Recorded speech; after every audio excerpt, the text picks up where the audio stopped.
Welcome to the Savvy Dentist podcast with Dr. Jesse Green, the show where great dentistry meets great business.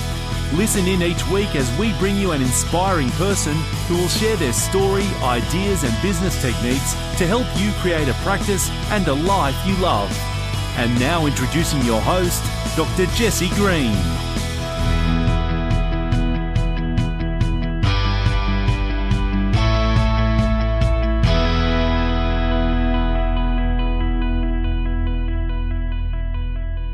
Couple of things that we need to understand.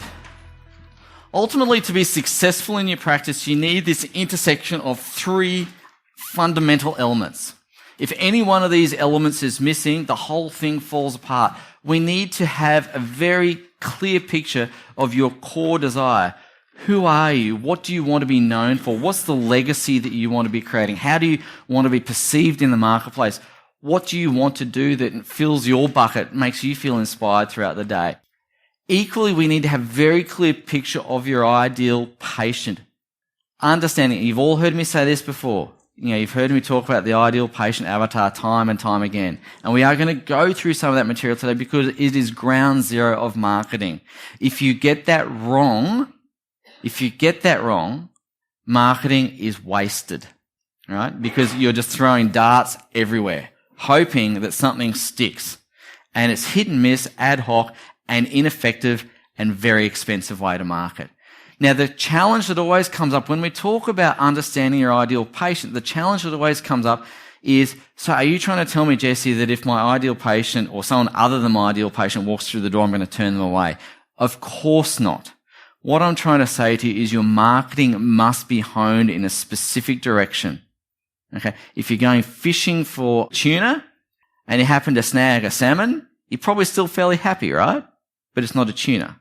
But you've got your line set for tuna, your bait set for tuna, everything is set for tuna. And if you happen to pick up a salmon, well then so, well and good, that's fine. And marketing is the same. Equally, we need to have a very clear picture of your practice capability. Your practice capability refers to your skill set, your physical location, the range of services that you might be offering, the team, all those sorts of things. You need to have alignment of these three elements for your business to be thriving. I did a marketing event in Melbourne with another guy, most of you will know, and we were talking about the ideal patient avatar. And there's this guy sitting out at the back, folded arms. And you can tell it's going well when someone's sitting back in their chair with folded arms, kind of looking at you as if to say, yeah, whatever, mate, bring it. And, we're talking about ideal patient avatar, and he says to me, Jesse, my ideal patient avatar, and this is in Melbourne, so I'm going to use Brisbane geography just because I know Brisbane geography better than Melbourne. My ideal patient avatar is, someone who's really affluent. They drive a, posh car, they want high-end complex dentistry, they're cosmetically motivated, they've got the means, they want this, this and this and this, and his practice was located in the Melbourne equivalent of Logan City. And now, that's not to say there's not people in Logan City who could afford or want that kind of treatment, but you've got to understand that the probability of finding those people en masse in that location is reduced. So in essence, what he was doing, to use that fishing analogy, he is going, well, there's the occasional tuna that swims past. I'm going to throw my line out and hope the particular tuna that's swimming past bites it, rather than going where the tuna feed. Right? So what he's done is he's set his practice up and geared it up for high-end cosmetic work in an area that's probably not going to support it. Now, when I describe it like that, it makes perfect sense. Guy's going to have. But, ultimately, the best marketing in the world cannot compensate for a poorly set up practice. Let me say that again to be clear. The best marketing in the world cannot compensate for a poorly set up practice. So you need to be meeting your market to an extent rather than asking the market to meet you all the time. All right. So let's go through a couple of problems. The first problem with marketing is there is no clear strategy. Things are hit and miss, ad hoc. I'm going to sponsor the local footy team. I'm going to do a little bit of bus shelter advertising. I'm going to, put something in the local paper, whatever it happens to be. But there's no strategic direction to marketing. It's, random shots here and there, hoping for the best. Equally, the thing that I abhor more than any other in marketing is vanilla marketing. Everyone starts to walk and talk the same, which is why we want to give you principles so that you can take them and make them your own. Anyone who's been around me long enough to know that I just don't like cookie cutter approach to anything in life, really. And marketing is particularly critical because one of the things you'll start to see is dental websites all looking the same. Every single one. Cut and paste, cut and paste, cut and paste, right? So, which is one of the reasons, just on a small little tangent, why I'll never suggest you go and see an expert dental marketer. Because it's rinse and repeat marketing. That's what it is. Bang. And that's how they make their money, is they just cut and paste, cut and paste, cut and paste. So vanilla marketing, vanilla results. And we want, multicolor, technicolor results. And again, we've spoken about being hit and miss. We've spoken about the fact that, without a strategy, your marketing is dissipated.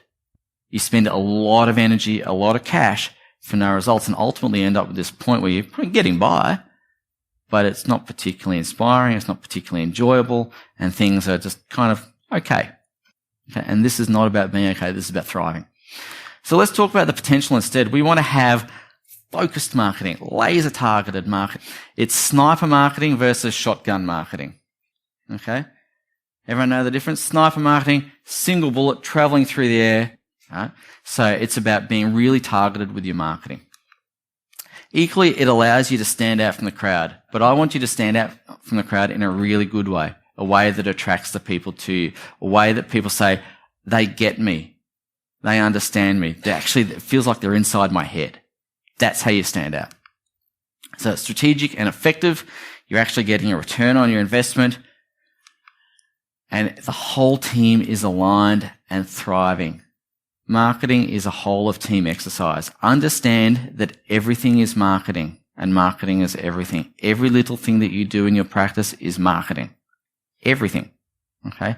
The way you dress, the way you have your waiting room, the cleanliness of the place, the literature that you have in your waiting room. Is it up to date or is it out of date? The brochures. Do you invest in high end or nice graphic design, or have you got clip art? What sort of things do you have? Do you have fragrances? Do you use all the senses in your marketing? So remember, everything is marketing, and marketing is everything. So it's really, really important. Those little details matter a lot. Remarkable is in the detail. Just remember that. So let's go through a couple of key principles. So finding alignment. Again, because marketing is a team sport, it is critically important that you have your team swinging behind you on this. It's no good marketing out there and saying, yes, we're awesome, and having a patient come to your practice and it be less than awesome, right? Everyone kind of gets that. Equally, we need to have alignment of your core desire, your ideal patient avatar, and of course the practice capabilities, which we spoke about earlier. We need to have alignment of all these pieces together. You need to understand what it is you want. Critically important. How do you want to be seen in the marketplace? What is the reputation of your practice that you're striving for? How do you communicate that? Who do you communicate it to? It's, as I said earlier, it's about getting inside the head of the people you're looking to talk to. You want to understand them better than they understand themselves. It's absolutely pivotal, because when you've got that connection, people will go, oh my God, that's where I'm going. They just know what I'm thinking before I even think it myself. So it's really, really important that you know that ideal patient inside out. And as we've said earlier, single point of focus, absolutely critical. And equally important is to understand where the gaps lie in your current marketing. Thank you for listening to the Savvy Dentist podcast with Dr. Jesse Green. For more free tools and resources, join the free Facebook group. Visit drjessegreen.com/Facebook. And for more episodes, visit drjessegreen.com/savvydentist.